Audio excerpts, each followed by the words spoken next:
Amém, queridos. Graça e paz. Muito bom estar aqui com vocês para a gente refletir um pouquinho mais sobre a palavra de Deus. E hoje eu quero compartilhar com vocês umas reflexões que estão no texto de João, Evangelho de João, capítulo 14. Então, se você tiver a Bíblia aí, puder acompanhar, nós vamos ler, se o tempo permitir, do versículo 1 ao versículo 27. Vamos lendo e dando uma paradinha para refletir nos versículos, tá? Então, Evangelho de João 14, do versículo 1 ao versículo 27. Versículo 1 diz assim: Não se perturbe o coração de vocês, creiam em Deus, creiam também em mim. Primeira coisa que a gente já pode parar para pensar e refletir é nesse versículo maravilhoso, né? Jesus está falando, não se perturbe o seu coração, não fica ansioso, não fica preocupado, não fica com medo.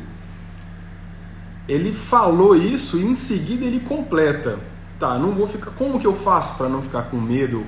Creia em Deus, creiam também em mim, creiam também em Jesus. A gente falou ontem sobre a fé, focado muito naquilo que a fé gera de visível, de palpável, não é?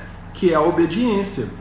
Uma fé que simplesmente é uma fé que não tem uma consequência, que não gera obediência, que não gera mudança, é uma fé que é chamada em Tiago de fé morta.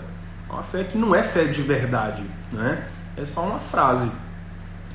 Mas a fé, ela também tem outras consequências que são muito importantes para você e para mim, e uma delas é que a fé nos tira o medo.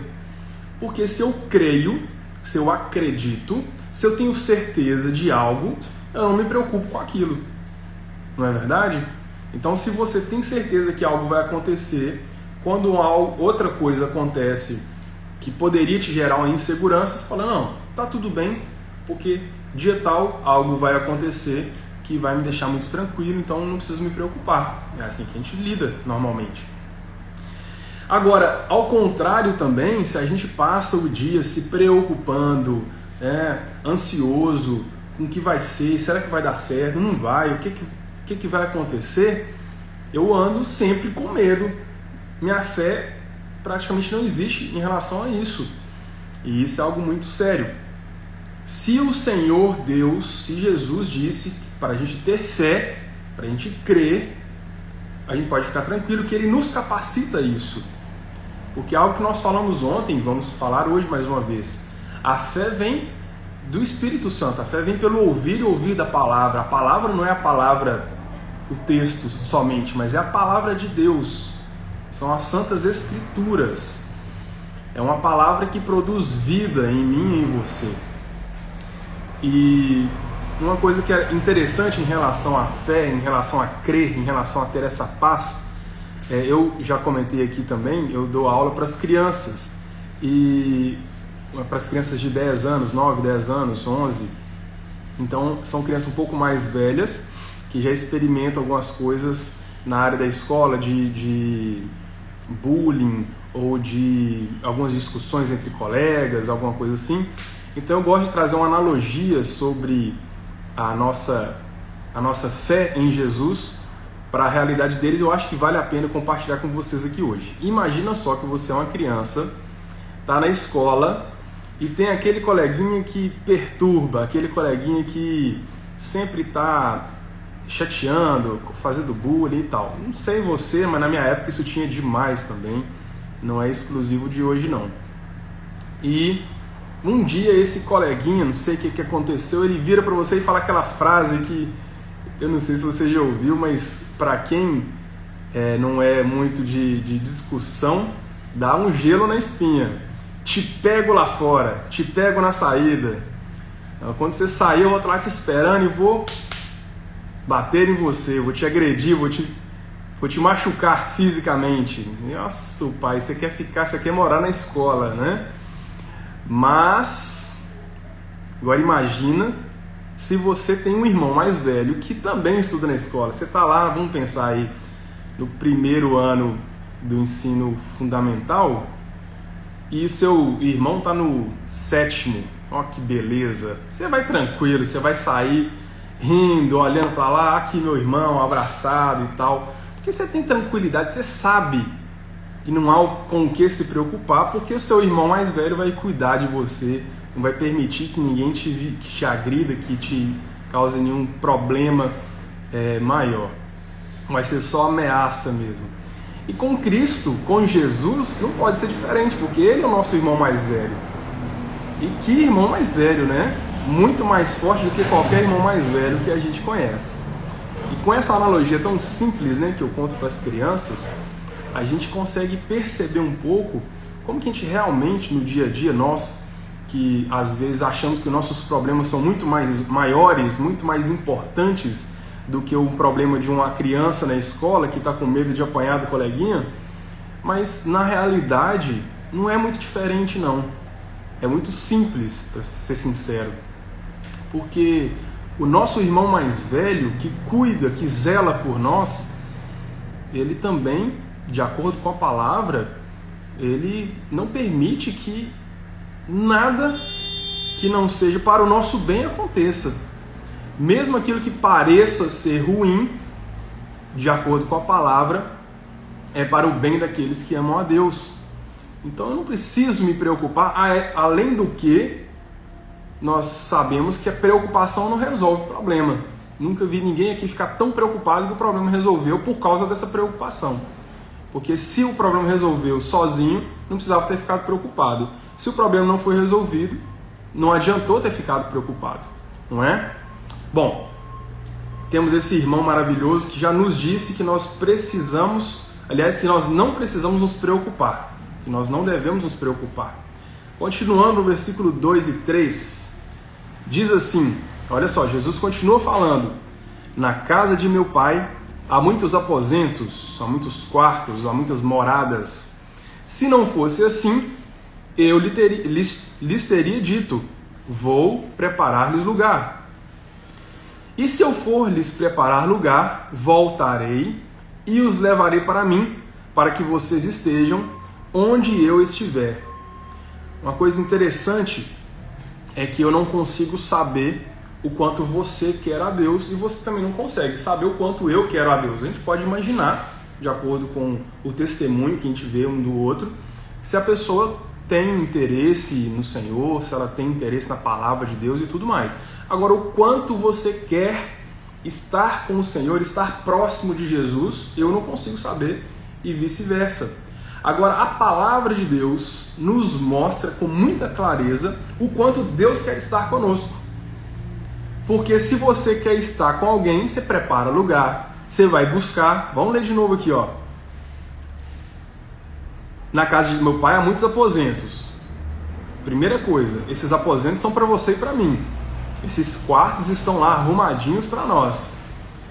E no versículo 3 ele fala: voltarei e levarei você e eu, os levarei para mim, para que vocês estejam onde eu estiver. Jesus quer estar conosco, quer que nós estejamos com Ele. E isso é maravilhoso, porque nós podemos ter essa certeza que temos um irmão mais velho que quer estar pertinho da gente. Vamos continuar então.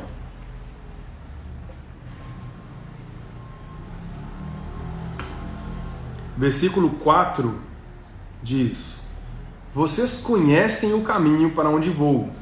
Disse-lhe Tomé: Senhor, não sabemos para onde vais, como então podemos saber o caminho? Respondeu Jesus: eu sou o caminho, a verdade e a vida. Ninguém vem ao Pai a não ser por mim. Esse versículo 6 é o versículo, para mim, o versículo chave, pelo menos do contexto que eu quero trazer aqui para a gente. Então eu queria que você me ajudasse a pensar sobre o caminho. Quando a gente pensa em caminho, a gente pensa em algo que a gente vai por ele, né? Esse é o caminho, então eu vou seguir esse caminho e vou chegar em determinado lugar. Ninguém anda num caminho simplesmente por ser um caminho, mas porque ele chega em algum lugar. Só que quando a gente lê a palavra, Jesus não fala que ele está no caminho. Ele fala que ele é o caminho. E isso é muito interessante porque a gente tem o hábito de falar assim, então, Jesus, eu vou por aqui, aí, né, eu vou nesse caminho aqui, você vem comigo. E a palavra de Deus não deixa a gente entender dessa maneira. O caminho ele não é um método, não é um planejamento que a gente faz todo ano para chegar em determinado lugar, não são as nossas metas. O caminho é uma pessoa e o caminho é Jesus. Se nós estamos com Jesus, presta atenção, se nós estamos com Jesus, nós estamos no caminho. Não adianta eu falar assim, então Jesus, esses aqui são os meus planos, eu vou fazer dessa maneira, e aí o senhor chega junto aqui, vamos junto que vai dar certo, porque o senhor é meu irmão mais velho, e aí vai dar tudo certo, eu não vou ter com o que me preocupar. Aí Jesus fala assim, então, esse não é o caminho, eu sou o caminho, venha você comigo, que aí vai dar tudo certo, você vai chegar onde é muito melhor do que o que você está imaginando. E existe uma analogia, tem na internet, eu acho muito interessante também, que a gente tem que abandonar, antes de falar da analogia, né? A gente tem que abandonar as verdades que a gente já criou, que a gente chama das nossas verdades. Ah, porque comigo é desse jeito, tem que ser assim. A gente precisa abandonar esse jeito nosso de viver. Não, eu fui criado assim, eu tenho um jeito assim, então comigo tem que ser desse jeito. Se a gente não se esvaziar de nós mesmos, não sobra espaço para Cristo.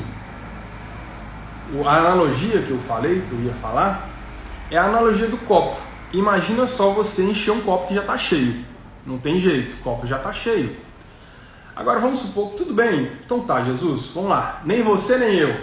Eu vou esvaziar meu copo um pouquinho aqui, vou deixar para baixo da metade, porque eu sou humilde e sou completo aí com o que o senhor quiser. Também não funciona, né? Imagina o copo com um pouco de leite achocolatado em pó, leite com chocolate.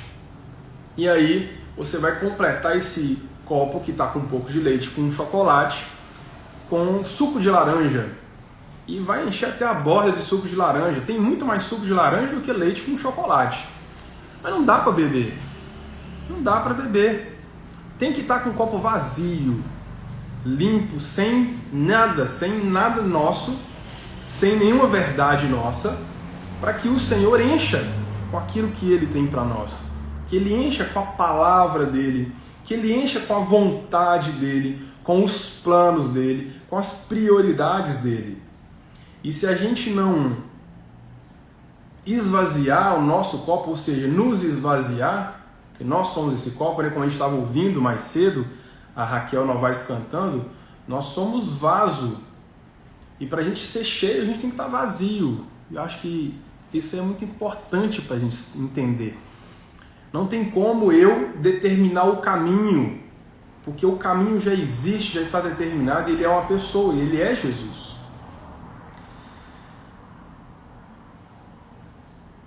Vamos continuar no versículo 7 agora, correto? No versículo 7 até o versículo 10, está escrito assim: se vocês, Jesus continua falando, gente, se vocês realmente me conhecessem, conheceriam também o meu Pai. Já agora vocês o conhecem e o têm visto. Então olha só, Jesus está falando, vocês já conhecem o Pai, vocês já têm visto o Pai. Aí o pessoal falou, uai, como assim? Acho que eles não falaram uai, né? Mas eles falaram, conhecemos o Pai? Versículo 8, Filipe disse, Senhor, mostra-nos o Pai, isso nos basta. Jesus respondeu, você não me conhece, Filipe? Mesmo depois de eu ter estado com vocês durante tanto tempo? Quem me vê, vê o Pai. Como você pode dizer, mostra-nos o Pai? Você não crê que eu estou no Pai e que o Pai está em mim? As palavras que eu lhes digo não são apenas minhas. Pelo contrário, o Pai que vive em mim está realizando a sua obra. A gente às vezes acha que Jesus e Deus são diferentes. A gente tem, são pessoas, né, da Trindade, Jesus, Deus Pai, Espírito Santo, mas são um Deus. Eles são o Deus, o único Deus. E quando a gente começa a enxergar Jesus como sendo... Jesus era o homem, o profeta, talvez é assim que você pensa, mas de acordo com a palavra, inclusive que nós acabamos de ler, Jesus é o Deus, Jesus é Deus. Ele e o Pai são um. E esse entendimento faz com que a gente entenda até um pouco melhor o Pai, porque a gente está acostumado a olhar para Jesus como sendo o irmão mais velho, que é aquele que cuida de nós, e olha para Deus Pai com aquela visão de Velho Testamento, de um Deus em cima de um trono, olhando a gente como se a gente fosse formiguinha. Mas não é assim que Deus Pai é. Deus Pai é Deus, assim como Jesus, assim como o Espírito Santo, que nos ama, que cuida de nós, que envia a nós a sua palavra, assim como também enviou seu Filho, que nos salva e nos liberta do pecado. Esse é o Deus Pai maravilhoso, amoroso, que nós servimos, a quem nós prestamos culto, que nós amamos. Não é verdade? E é interessante, né? Quando a gente pega e olha para Jesus e olha para Deus Pai, a gente consegue ver que não são Deus de ficar distante. Jesus poderia, como já houve casos, simplesmente falar: está curado, lá naquela outra cidade, a tantos quilômetros de distância, está curado, fique em paz. Ó, tô vendo um cego ali, ó. Ei, fulano, tá curado. Poderia fazer isso. Mas ele gosta de encostar, de tocar. Ele gosta de contato conosco. Então, esse contato, esse amor que Jesus traz para nós é maravilhoso. Nós precisamos experimentar desse amor de quem quer estar próximo. Porque quem ama quer estar junto. Vocês, assim como eu, estão tendo dificuldade de ficar distantes, apesar de ser necessário, a vontade de abraçar. Eu às vezes brinco aqui com os meus amigos, nossos amigos aqui na comunidade, né? A gente passa álcool na mão e tal, para às vezes dar uma encostadinha. Aí às vezes eu finjo que vou jogar álcool no corpo todo para dar um abraço, porque a vontade de abraçar é muito grande. A gente ama estar próximo, ama estar junto, não é? Vamos continuar no versículo 11. Creiam em mim quando digo que estou no Pai e que o Pai está em mim. Ou pelo menos creiam por causa das mesmas obras. Digo-lhes a verdade. Aquele que crê em mim fará também as obras que eu tenho realizado. Fará coisas ainda maiores do que essas, porque eu estou indo para o Pai. E eu farei o que vocês pedirem em meu nome, para que o Pai seja glorificado no Filho. Esse versículo é perigoso, hein? Nós vamos falar sobre ele agora. Vamos só terminar o 14 e o 15. O que vocês pedirem em meu nome, eu farei. O 13 não, o 14 que é perigoso. Se vocês me amam, obedecerão os meus mandamentos. Então vamos lá. E eu farei o que vocês pedirem em meu nome, para que o Pai seja glorificado no Filho. Versículo 13, né? Falei que ele que é o perigoso, é o 14 que é o perigoso. Mas vamos falar do 13 primeiro, que eu acho bem interessante. Quando a gente vê Jesus falando que vai fazer o que nós pedimos no nome dele para que o Pai seja glorificado no Filho, existe um motivo para que, a fim de que, qual é a razão pela qual Jesus fará o que nós pedirmos no nome dele? É para que, é com o intuito de que Jesus, que Deus Pai que o Pai seja glorificado no Filho. Então, não é simplesmente para que eu seja glorificado, muito pelo contrário. Tem nada a ver comigo, não é nada a ver com a minha glória. Que glória? Não tem glória nenhuma. Nós somos nada. É para glorificarmos a Deus. Agora, o que você está pedindo em nome de Jesus, amém? Porque a gente acha às vezes que falar isso é pedir em nome de Jesus, né? Não. Pedir em nome de Jesus é pedir de acordo com a vontade dele. Pedir em nome de Jesus é pedir aquilo que Jesus pediria para nós. Então, quando eu peço a Deus sabedoria, quando eu peço ao Senhor entendimento, quando eu peço ao Senhor que derrame sobre mim os dons para que os abençoe a igreja, a sua igreja, não a igreja de instituição, mas a igreja de Cristo, o reino de Deus. Poxa, é isso aí, é o que Jesus pede para nós. Agora, eu estou pedindo um carro porque, sabe como é que é, né? Meu carro está meio mais ou menos, querendo trocar de carro. Você pode trocar de carro, não tem nenhum problema nisso. Agora, você está querendo trocar por um carro desses estilo van, para carregar o pessoal, para ir para a igreja, fazer missão? É uma coisa. Agora, qual que é o motivo do seu pedido a Jesus? Qual que é a motivação do seu pedido? Importante a gente pensar nisso, para a gente não cair no engano de que eu estou pedindo em nome de Jesus, então vai acontecer, porque está escrito lá em João 14:14, o que vocês pedirem em meu nome, eu farei. Cuidado, porque às vezes a nossa motivação não é a motivação ideal.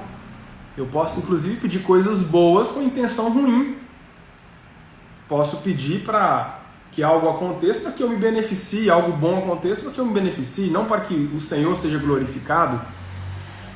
Então temos que ter atenção conosco, com aquilo que nós pedimos e por que nós pedimos. Muitas vezes a gente pede e não recebe, está nas Escrituras, porque a gente pede mal para os nossos próprios prazeres, não é? Versículo 16 até o 18. E eu pedirei ao Pai, e Ele lhes dará outro conselheiro para estar com vocês para sempre, o Espírito da verdade. O mundo não pode recebê-lo, porque não o vê nem o conhece, mas vocês o conhecem, pois ele vive com vocês e estará em vocês. Não os deixarei órfãos, voltarei para vocês. Eu acho que seria bacana a gente encerrar nesses últimos versículos aqui, e a gente continua essa reflexão amanhã. Mas falando um pouquinho sobre esse outro Consolador, que é algo muito, muito gostoso para a gente. Porque outro Consolador, né, do grego esse outro significa allos, que é outro do mesmo. Ou seja, um Consolador, assim como Jesus era um Consolador, um Consolador que está não substituindo Jesus no sentido de deixar de existir Jesus e existir o outro Consolador, mas pelo contrário, Jesus subiu ao Pai, que é o que ele está falando, que ele vai para o Pai, mas que ele envia o Espírito Santo para a terra, para estar comigo e com você, assim como ele estava com seus discípulos. E isso é tão lindo, tão maravilhoso, porque se a gente parar para pensar, Jesus ele veio à terra num corpo de um homem. Então ele abriu mão de alguns atributos de Deus para estar conosco aqui fisicamente. Um dos atributos de Deus que ele abriu mão enquanto estava na terra é a onipresença. Jesus, como homem, ele estava em nenhum lugar. Então, se ele... Vamos imaginar aqui, uma coisa nada a ver da minha cabeça, não está nada na Bíblia, mas vamos imaginar que Jesus vivesse até hoje, estivesse vivo e tal. Quantas pessoas poderiam andar junto com ele, ter intimidade? Porque se dentre os 12 discípulos eram 3 mais íntimos, imagina só como que ia ser complicado ter intimidade, estar junto, andar agarradinho lá com Jesus.